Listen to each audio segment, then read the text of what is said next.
Ito guys, sharing lang mga kalapatids. Siguro mga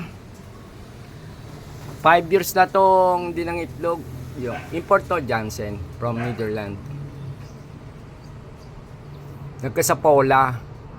And then what I did is ginipitan ko.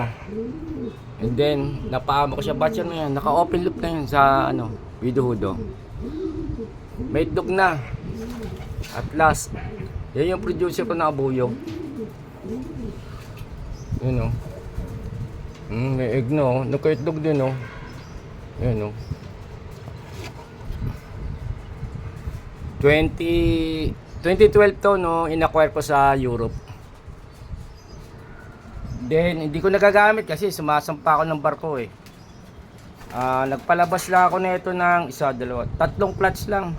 Tapos nagkasapola, tumaba eh. Si Mrs. pang nagpatuka parang baboy. Eh, naka-open loop lang siya. Yan. Umuwi siya dyan. Batcher na yan, naikot na yun dito. Oh. Nagka-itlog din. Dinayet ko and then, bahala sa buhay niya. Naglabas ng egg.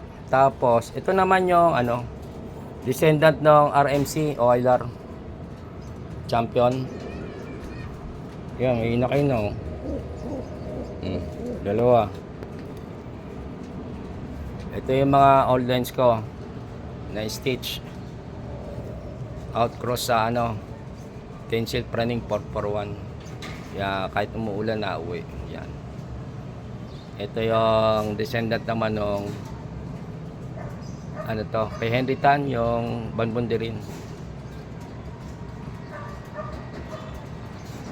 na producer ko ng Tacloban, Romblon.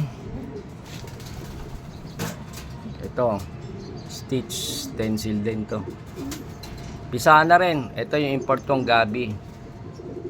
Pisana siya. Yun na kayo na share ko lang yun meron sana ganda ng kapsa malakas yung inakay.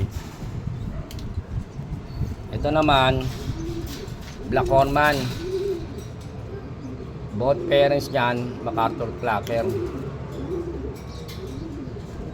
Tapos ito yung nestmate nung Abuyog Clacker. Yan yung